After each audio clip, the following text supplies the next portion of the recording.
Yo guys, this is eSports Machina, and today we will be continuing the eSports Atlas series called RNG in eSports, and this is the part 2. Last time we looked MOBA games, and this time we will be looking RTS games and card games.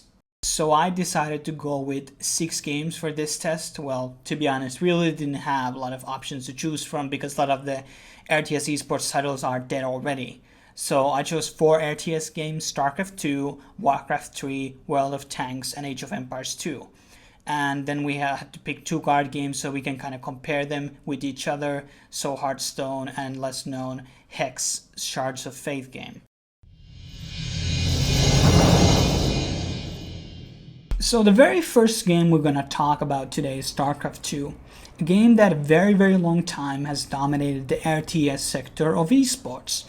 And no other game has really come even close competing for that spot in years. And when you really look at the StarCraft series historically, it has always been a very hardcore player audience game. And nothing wrong with that. It's really good to cater to the hardcore audience. Some people just want to play very hard games. Some people want to play more casual games or just want to play with their friends. And everybody understands that there's games that cater for everybody. I mean, a lot of people play StarCraft II for the campaigns, but they may not touch the ladder at all. And we can all agree that StarCraft II is a very hard game and it requires a lot of skill. But is there any RNG on the game? And we have two types of data, and the first one is of course the map polls. So there are few maps like Central Protocol, Frozen, Corthal Carnage, Invader, or Runes of Saros, which are maps that are suited or being made for more than 2 players. However, it's played by 1v1 setup, so it means that your spawn location will be random when you will be playing these maps. So there's some type of an RNG that plays into, that game then. And of course, you can have a situation where in a tournament that all the games will be played on 2-player maps, but that is very unlikely, and I don't think historically that has ever happened. Quote me if I'm wrong. But, it's a good type of an RNG to have on a game. I mean, it's really like a normal thing for the RTS genre in general. It exists on Warcraft, it exists on Age of Empires, it exists on Settlers, and many other RTS games that really use the fog of war. And the second part is also situational. Well, this happens like third of the time because it involves the Terrans. So the Terrans have the worker unit called SCV, and they can build buildings. Well, duh. And the thing about when they build the buildings, the direction and the rotation where they build the buildings will be random, as you can see on the footage. So this means usually nothing. But for the people who don't know StarCraft or don't watch StarCraft, this may seem very minor, but it can have a very huge impact. So when an SCV builds a big bunker or another building next to the ramp, he may end up building on the outside of the base, which means that he can be very vulnerable for melee units coming kill him, or maybe another range unit. So you really can't control from the which side the SCV will be building or repairing, not repairing, but building the building. And, that can be a very small thing. It may have a lot of impact on the very early game if somebody does a Zerg rush or something like that. And it can have like a huge impact as a butterfly effect, and so to speak. It can create a chain reaction on the game's turn of events, so to speak. So it's a very minor, but it's a kind of inconvenient type of an RNG, and I think Blizzard could fix it. There could be a lot of easy fixes for this, and it's really unnecessary to have something like this on the game. And that is pretty much for StarCraft II. I think overall, it's a very skill-based game. It has a very small glimpse of that RNG, which is good. It's not always, you don't want to have a game like chess, which has no, luck on it. You want some random elements there and there. Not too much, but a little. Up for next, we're going to talk about Warcraft 3 because this is almost a polar opposite to Starcraft 2 because this game has so much RNG on it, and we're going to go step by step. So first we're going to talk about the heroes.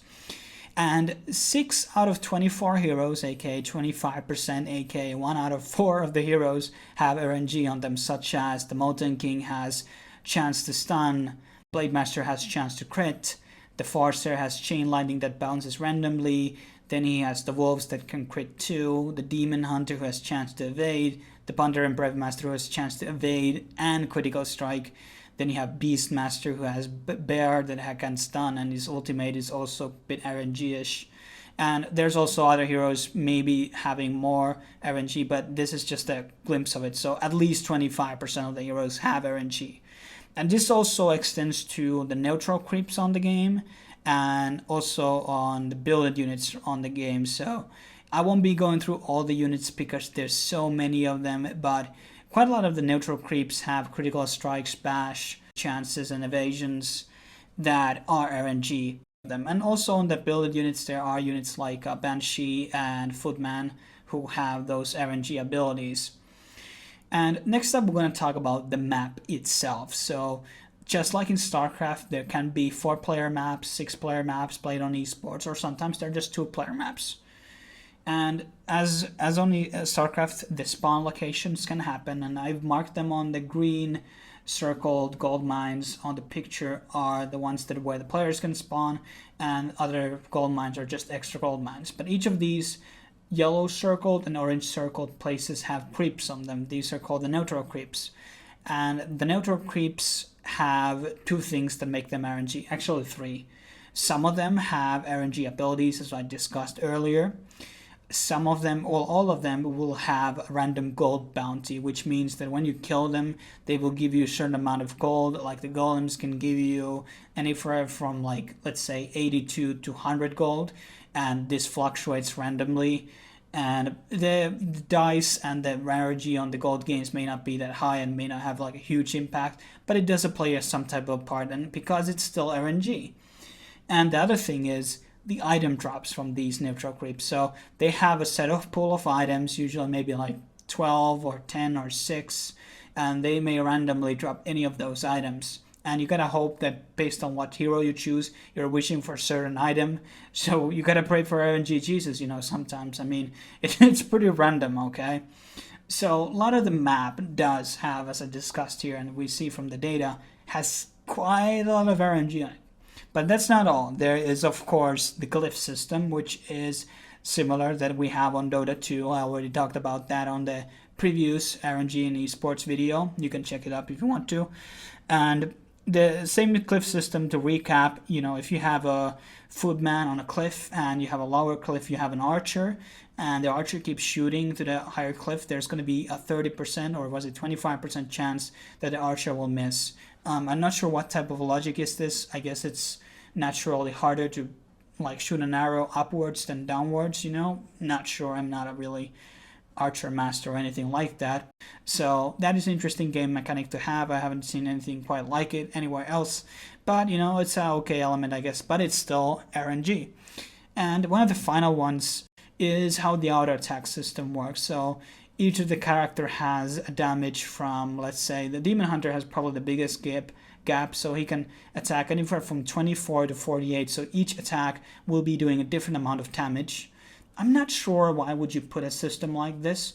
You would kind of want to have flat damages, but I guess if you wanted to really put an incentive to increase the RNG on the game, this would be the way to do it. Overall, this game has a very, very much of RNG. There's a lot of things that will be affected by the RNG, and I might have even missed a few of them. But overall, Warcraft 3 is an RNG fest.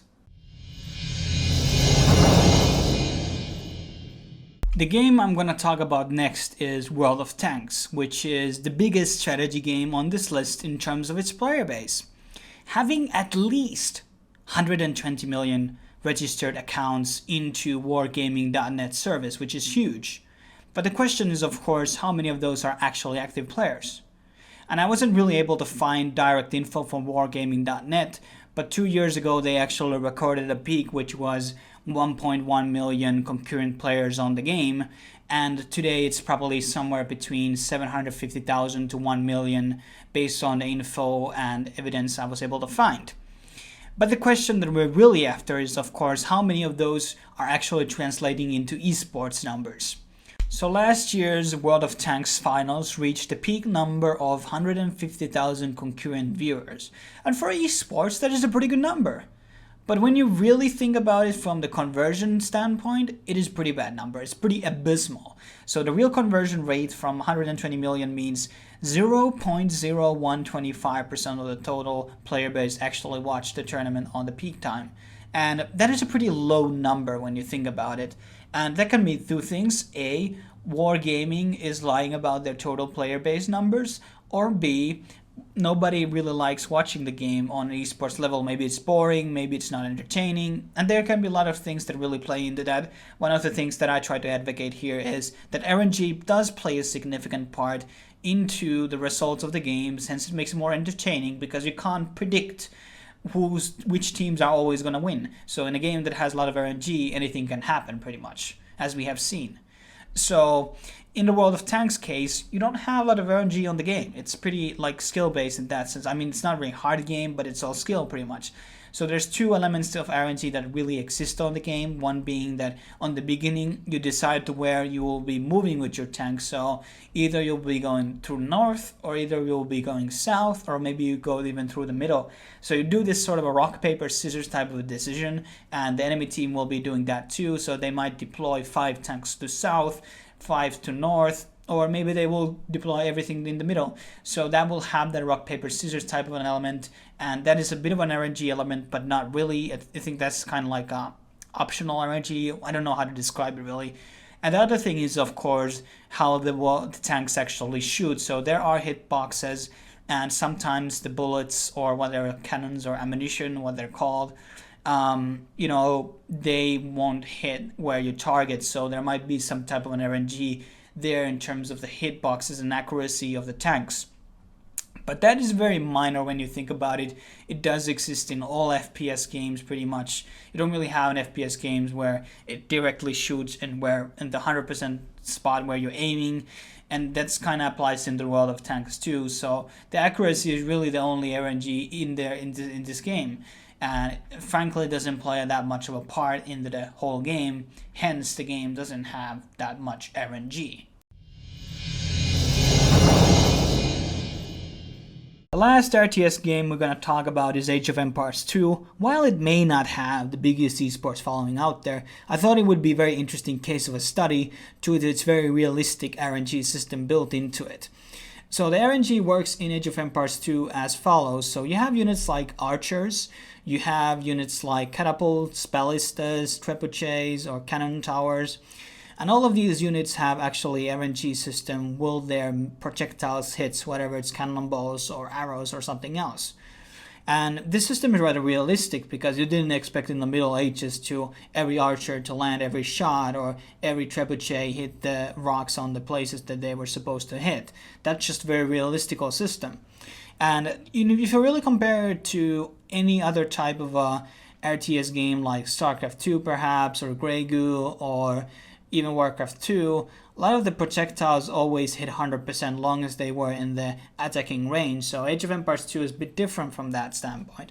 Although you can remove this RNG by actually doing few upgrades, and then all of the cannons and all the trebuchets and ballistas will always hit unless the enemy unit is actually moving away from the missile. This doesn't apply to the archers though. And this is a really cool system in this game, in case of this game, so you can kind of remove the RNG. And of course Age of Empires 2 has that same spawn point of a system like Starcraft and Warcraft has as too, and those are pretty much the all RNG systems that really exist on Age of Empires 2 HD.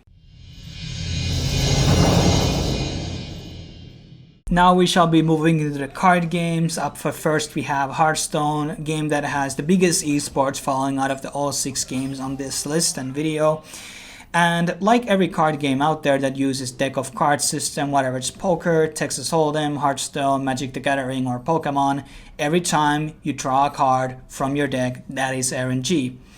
And in Hearthstone case, you have 30 cards on your deck, which means 3.33 chance of getting that specific card. If you have 2 of the same cards in your deck, that means 6.66% chance of getting that card from your deck. And then of course we have the other part of RNG that exists on Hearthstone, which is the coin toss. So the person who starts second will be getting the coin, and the coin will give him 1 mana crystal for that specific turn. There has been statistics on that players on the lower elos seem to have 53% chance of winning the game with the coin, and on some of the higher elo games it seems 51.3% chance winning with the coin. But roughly, you know, all to general, it seems that it's pretty 50-50. It's not too overpowered, but the coin does play a lot of RNG part into it. Some decks might be a bit better with the coin, etc. And the meta, of course, changes things, and so the numbers have fluctuated a lot with the coin throughout the years since Hearthstone's inception. And then, of course, we have the Thralls, or aka the Shaman's hero power, which means that he will be summoning a random totem. That means there is pretty much 25% chance on getting one of the totems that he wishes for, whatever it may be.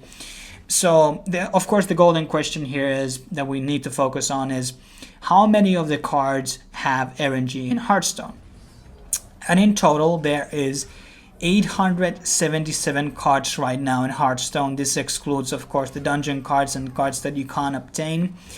And out of the 877 cards, 185 cards have RNG, and that is 21.1%. So every fifth card will have RNG on Hearthstone. So that means roughly 6 out of the 30 cards on your deck have RNG, depending on what you choose, of course. But that is just an estimate. So I thought initially there would be a lot more RNG on the cards. There would be more RNG cards. But, you know, every fifth card is still quite a lot of RNG. But, you know, it's a card game, so RNG is a big part of it. So that's pretty much up for Hearthstone and its RNG mechanics. Our final game is called Hex Shards of Fate, which is also a card game like Hearthstone. However, it's a lot more complex, more like, I would say, Magic the Gathering, because it offers a lot more complexity, because it has twice amounts of cards compared to Hearthstone, so almost 2,000 cards in the game. And it has multiple heroes that you can choose from. Also, the whole how the game works is a bit more complex and needs a lot of learning curve. So the interesting part about the RNG on this game, we can first start from the deck itself. So the deck can have anywhere from 40 to 300 cards on the deck. So that means that RNG to get a specific card changes kind of drastically based on how many cards you have chosen for your deck. The other interesting part, as I mentioned, there is around 2,000 cards. However, some of the cards can't be played on PvP, and some of the cards can be played on PvE. So out of the cards that are played on the eSports situation, aka the PvP cards, is 1,395 cards. And I went through looked all the cards and found out which ones have RNG. And the total number of the cards was 190 out of the 1,095. So that equates to 13.6% of the cards are RNG. And it's roughly 7% less than in Hearthstone. So the game technically is less RNG as Hearthstone. And it is a lot more skill-based, of course. And it has some of the same RNG elements as we talked about, the card shuffling and the drawing card from the deck. And then, of course, which of the sides start first. It's a bit different on Hex, and it's kind of complex to explain, so I won't go into that. But overall, Hex has a bit less RNG on it, but it's a lot harder, and that's why I can see why a lot more people play Hearthstone, because it's much easier to get into, and you can win really, really easily just by having good luck with the RNG, while as in Hex, you can, if you really don't understand anything, even if the luck is on your side, you probably get your ass kicked. So there is a conclusion or two we can make based on the stats we have gathered on this episode and on the previous episode. One being that strategy games tend to have, with the exclusion of Warcraft 3, have a lot less RNG compared to the card games and the MOBA games. And I think that also plays part why MOBA games and card games are taking over the strategy games into the rankings. And that is because A, accessibility, B, they're easier and they have a lot more RNG. And that kind of concludes this episode. Please check out the previous episode where I talk about the MOBAs and their RNG systems. And stay tuned for the next episode where we'll be probably looking racing games and fighting games. And on the last episode, we'll be looking at the shooting games. And I would appreciate a lot if you would consider subscribing to my channel or perhaps checking out what other videos I've done in the past. And thanks for watching this, and I will see you guys next time. Cheers.